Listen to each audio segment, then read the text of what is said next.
കേൾക്കേണ്ട വീഡിയോ ആണ്. കേരള നിയമസഭാ തെരഞ്ഞെടുപ്പിൽ ഇടതുപക്ഷ പ്രസ്ഥാനത്തെ ജനങ്ങൾ ദയനീയമായി പരാജയപ്പെടുത്തിയതിൻ്റെ കാരണങ്ങൾ എന്തെല്ലാമാകാം? പ്രധാനമായും 5 കാരണങ്ങളുണ്ട്. ഒന്നാമത്തെ കാരണം, പ്രഥമവും പ്രധാനവുമായ കാര്യം, മുഖ്യമന്ത്രി പിണറായി വിജയൻ സ്വേച്ഛാധിപതിയും ധാർഷ്ട്യക്കാരനുമായ ഭരണാധികാരിയാണെന്ന ചിന്ത ജനങ്ങളുടെ ഇടയിൽ ശക്തമായതാണ്.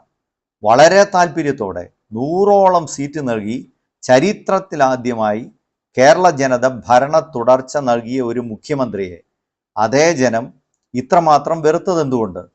കാരണമുണ്ട്. കോവിഡും പ്രളയവും വന്നപ്പോൾ പിണറായി വിജയനിൽ ജനങ്ങളോട് കരുതലുള്ള പിതൃതുല്യമായ മനസ്സുള്ള ഒരു ഭരണാധികാരിയെയാണ് കേരളം കണ്ടത്. അതിനാൽ വീണ്ടും ഭരണം നൽകി. മുഖ്യമന്ത്രി പിണറായി വിജയനോട് കിടപിടിക്കാൻ UDF-നാകില്ല എന്ന ചിന്ത വരെയുണ്ടായി. എന്നാൽ ആ ധാരണയെ തിരുത്തിയത് സത്യമായും KPCC പ്രസിഡന്റായ കെ സുധാകരനാണ്. മുഖ്യമന്ത്രി പിണറായി വിജയന്റെ ഇമേജ് മാറ്റിയതിൻ്റെ പ്രധാന ഉത്തരവാദി ശ്രീ സുധാകരനാണ്. തീവ്രമായ വാക്കുകളിലൂടെ മുഖ്യമന്ത്രിക്കെതിരെ രജിസ്റ്റർ ചെയ്ത FIR ഉയർത്തിയുള്ള പത്രസമ്മേളനങ്ങളിലൂടെ ശ്രീ പിണറായി വിജയൻ ക്രൂരനായ മനുഷ്യനാണെന്ന പ്രതിച്ഛായയുണ്ടാക്കി. സുധാകരൻ മുഖ്യമന്ത്രിയുടെ ഇമേജ് തകർത്തു. സുധാകരന്റെ തന്ത്രത്തിൽ മുഖ്യമന്ത്രി വീഴുകയും ചെയ്തു. അദ്ദേഹം അത്രയും നാളത്തെ ശൈലി വിട്ട് പഴയ പാർട്ടി സെക്രട്ടറിയായി. തുടർന്ന് നടന്ന സംഭവങ്ങൾ സുധാകരന്റെ വാദം ശരിയാണെന്ന ധാരണ ജനങ്ങളുടെ ഇടയിൽ ശക്തിപ്പെടാൻ കാരണവുമായി. ഇത് മനസ്സിലാക്കാതെ വീണ്ടും അദ്ദേഹത്തെ ഉയർത്തി കാണിച്ചതാണ് ഇത്രയും ദയനീയമായ തോൽവിയുടെ ഏറ്റവും പ്രധാനപ്പെട്ട കാരണമെന്ന് പറയുന്നത്. രണ്ടാമത്തെ കാരണം സിൽവർ ലൈനാണ്. സിൽവർ ലൈനു വേണ്ടിയുള്ള അനാവശ്യ കടുംപിടുത്തവും പോലീസിനെ ഉപയോഗിച്ചുള്ള അടിച്ചമർത്തലും ഇരകളിൽ മാത്രമല്ല, ഭൂരിപക്ഷം വരുന്ന സാധാരണ ജനങ്ങളുടെ ഇടയിലും അഭ്യസ്ത വിദ്യരിലും കടുത്ത അമർഷമുണ്ടാക്കി. യഥാർത്ഥത്തിൽ 2022 മാർച്ച് 17 ചങ്ങനാശ്ശേരിക്കടുത്തുള്ള മാടപ്പള്ളിയിൽ സിൽവർ ലൈനിനെതിരെ പ്രതിഷേധിച്ചവർക്കെതിരെ നടന്ന പോലീസ് അതിക്രമമാണ് കേരളം മുഴുവൻ പൊടുന്നനെ ഇടതുപക്ഷ സർക്കാരിനെതിരെ അതിശക്തമായ അമർഷം പടരാനിടയാക്കിയ സംഭവം. റോസ്ലിൻ എന്ന് പറയുന്ന സ്ത്രീയെ പോലീസ് വലിച്ചിഴച്ച് കൊണ്ടുപോകുന്നത് കണ്ട് വാവിട്ട് നിലവിളിച്ച് അവരുടെ 6 വയസ്സുകാരി മകളുടെ ചിത്രം ഭരണകൂട ഭീകരതയുടെ ഏറ്റവും വലിയ തെളിവായി മാറി. ആ ഒറ്റ ചിത്രം തന്നെ കേരളം മുഴുവൻ അതിശക്തമായ ഗവൺമെന്റ് വിരുദ്ധ വികാരമുണ്ടാക്കി. ഭരണവിരുദ്ധത അതിശക്തമായി. മധ്യ കേരളത്തിൽ ശക്തമായ ഭരണവിരുദ്ധ വികാരമുണ്ടായി. എറണാകുളവും കോട്ടയവും ഇടുക്കിയും പത്തനംതിട്ടയും ഒക്കെ തൂത്തുവാരാൻ കാരണമായതിൻ്റെ പ്രധാന അടിസ്ഥാനം ഇതുതന്നെയാണ്. കേരളം മുഴുവൻ പ്രതിഷേധം പൊട്ടിപ്പുറപ്പെട്ടു. തന്മയത്വത്തോടെ ഈ പ്രശ്നം കൈകാര്യം ചെയ്യാൻ കഴിയാത്തതിലെ വീഴ്ചയാണ് രണ്ടാമത്തെ പ്രധാന കാരണം. മൂന്നാമത്തെ കാരണം മാധ്യമ സൗഹൃദം പുലർത്തുന്നവരുടെ അഭാവമാണ്. പിണറായി വിജയന്റെ ആദ്യ മന്ത്രിസഭയുടെ വലിയ അനുഗ്രഹമായിരുന്നു മാധ്യമങ്ങളോട് സൗഹൃദപൂർവ്വം ഇടപെടാൻ അറിയാമായിരുന്ന ശ്രീ തോമസ് ഐസക്കിന്റെ സാന്നിധ്യം. ധാർഷ്ട്യത്തിന്റെ ബോഡി ലാംഗ്വേജ് ഇല്ലാത്ത പണ്ഡിതനായ അദ്ദേഹം പ്രകോപനം കൂടാതെ ചിരിക്കുന്ന മുഖത്തോടെ മാധ്യമങ്ങളോട് നിരന്തരം സംവദിച്ചുകൊണ്ടിരുന്നു.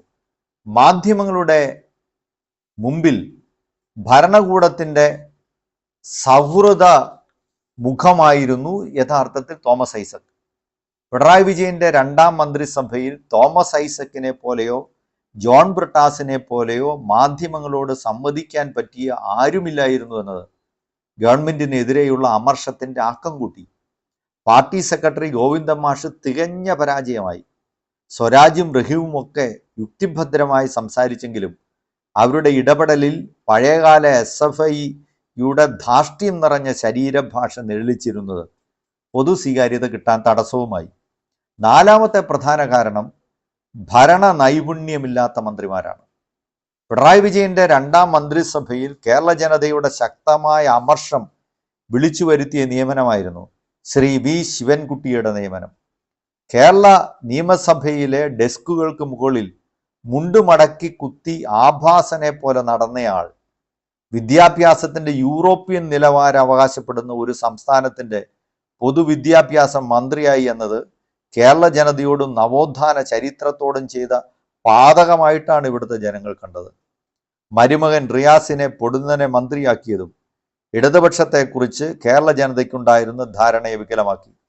മലയോര മേഖലയിൽ വന്യജീവി ആക്രമണങ്ങൾ തുടർച്ചയായിട്ടുണ്ടായിട്ടും യാതൊരു ഫലപ്രദമായ ഇടപെടലും നടത്താൻ കഴിയാതിരുന്ന വനം മന്ത്രി ശ്രീ ശശീന്ദ്രൻ LDFിനെതിരെ ജനവികാരം ശക്തിപ്പെടുന്നതിന് മറ്റൊരു കാരണമായി. കേരളം കണ്ട ഏറ്റവും കഴിവുകെട്ട വനം മന്ത്രി എന്ന് പറഞ്ഞ് ഇൻഫാം സർക്കുലർ ഇറക്കി പള്ളികളിൽ വായിച്ചു. ആരോഗ്യമന്ത്രിക്കെതിരെ ചില ഉപജാപക വൃന്ദങ്ങളിൽ നിന്നുണ്ടായ പ്രൊപ്പഗാന്തയും സർക്കാരിൻ്റെ മുഖം വികൃതമാക്കി.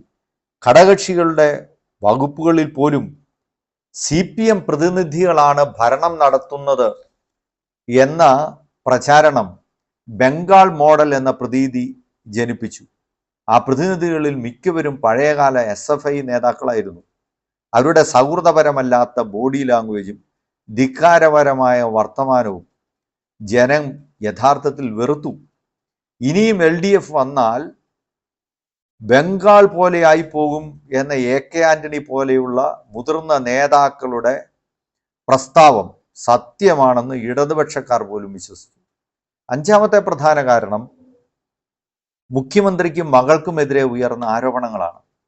മൂവാറ്റുപുഴ MLA മാത്യു കുഴൽനാടൻ നിയമസഭയ്ക്കകത്തും പുറത്തും നടത്തിയ ഒറ്റയാൾ പോരാട്ടം ഇടതുപക്ഷത്തിന് വരുത്തിയ കോട്ടം വലുതായിരുന്നു. യുക്തിഭദ്രവും നിയമപരവുമായ അദ്ദേഹത്തിൻ്റെ വാദങ്ങൾ സത്യമാണെന്ന് ഇടതുപക്ഷക്കാർ പോലും വിശ്വസിച്ചു. വീണയുടെ നേതൃത്വത്തിലുള്ള എക്സാലോജിക് സൊല്യൂഷൻ നിയമവിരുദ്ധമായി 2.7 കോടി രൂപ CMRൽ നിന്ന് വാങ്ങി എന്ന മാത്യു കുഴൽനാടൻ്റെ ആരോപണവും സീരിയസ് ഫ്രോഡ് ഇൻവെസ്റ്റിഗേഷൻ ഓഫീസ് SFIOയുടെ കണ്ടെത്തലും പരമ്പരാഗത CPMകാരുടെ ഇടയിൽ കടുത്ത അമർഷത്തിനും പരസ്യമായ രഹസ്യ ചർച്ചകൾക്കും ഇടവരുത്തി. ഇതൊന്നും CPMൻ്റെ മുതിർന്ന നേതാക്കൾ മനസ്സിലാക്കിയില്ല, അല്ലെങ്കിൽ വേണ്ട വിധം അതിനോട് പ്രതികരിച്ചില്ല എന്നതും ഇതിൻ്റെ കാരണമായി. ഇതിൻ്റെ കൂടെ ശബരിമല സ്വർണ്ണക്കൊള്ള കൂടി വന്നപ്പോൾ ഇനിയും ഇവരെ ഭരണത്തിൽ കയറ്റിക്കൂടാ എന്ന് കേരള ജനത ഒന്നടങ്കം തീരുമാനിച്ചു. ശക്തമായി ഇനി ഇതിൻ്റെ ഇടയ്ക്ക് ശ്രദ്ധിക്കേണ്ട കാര്യം, ഏറ്റവും ശക്തമായ ഭരണവിരുദ്ധ വികാരമുണ്ടായത് മലബാറിലും മധ്യ തിരുവിതാംകൂറിലുമായിരുന്നു. മലബാറിൽ 69 സീറ്റിൽ 49 സീറ്റ് UDF നേടിയപ്പോൾ മധ്യ തിരുവിതാംകൂർ യഥാർത്ഥത്തിൽ UDF തൂത്തുവാരുകയായിരുന്നു. 37 സീറ്റിൽ 36 സീറ്റും നേടി. UDF ജൈത്രയാത്ര തന്നെ നടത്തി. പല ഘടകകക്ഷികളും അതിനാൽ 0-ലേക്ക് ഒതുങ്ങി. ഈ 2 പ്രദേശങ്ങളിൽ നിന്ന് തന്നെ 85 സീറ്റുകളാണ് UDF നേടിയതെന്ന് ഓർക്കണം. യഥാർത്ഥത്തിൽ ഈ 5 കാരണങ്ങളാണ് LDF രൂക്ഷമായ ദയനീയമായ പരാജയത്തിന് കാരണമെന്നതിൽ യാതൊരു സംശയവും. Never miss an update.